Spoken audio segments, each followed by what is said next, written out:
Alors bonjour, bienvenue au cours euh, Principes macro pour la finance. Donc dans ce cours-là, euh, ce que je suggère pour ce cours-là, c'est de regarder les diapos, regarder les vidéos, donc toutes les capsules vidéo, regarder les exercices, donc essayer les exercices, regarder les solutions, étudier les solutions, repasser sur les notes, revoir les capsules pour les concepts qui ne sont pas clairs. Donc, je vais être avec vous tout le long. C'est très important d'être discipliné. Donc, très discipliné. Il faut travailler de façon assidue. Il faut complémenter. Il y a des choses qui sont dans les capsules qui ne sont pas dans les diapos, quoique rares. Et surtout, là, il y a des choses dans les diapos qui ne sont pas dans les capsules. Donc, il faut vraiment étudier les notes de cours qui sont les diapositives. Il n'y a pas de manuel de cours, OK? Obligatoire en tout cas. Regarder l'ensemble du matériel, à la fois les diapos, les capsules, les exercices, OK? Et tout ça combiné pour quelqu'un qui est discipliné, organisé, ça devrait fonctionner pour les évaluations et surtout pour comprendre l'économie.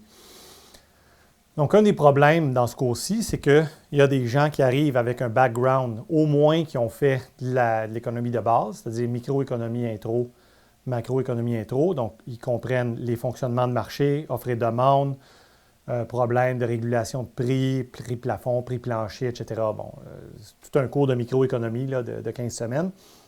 Il y en a qui n'en ont pas fait.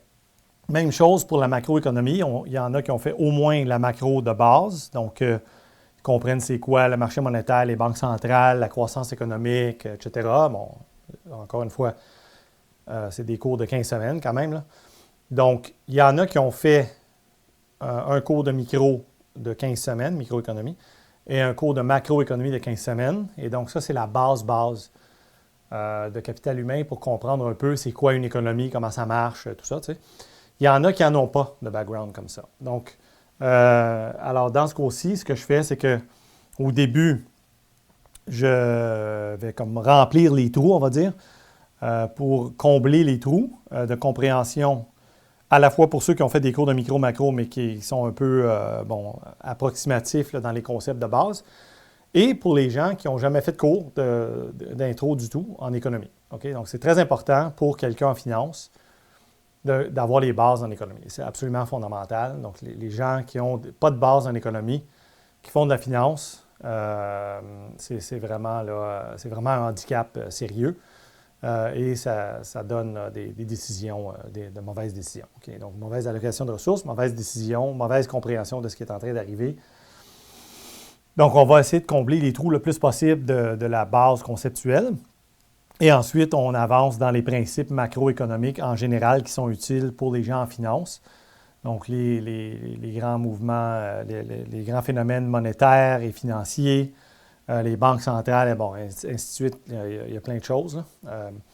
Les mouvements de capitaux internationaux, la finance internationale, tout ça. Et donc, vraiment, j'insiste beaucoup sur la discipline personnelle, le travail personnel sur ce qui doit être fait, là, sur les exercices, les diapos, les capsules, tout ça. OK? Donc, on fonce, on y va.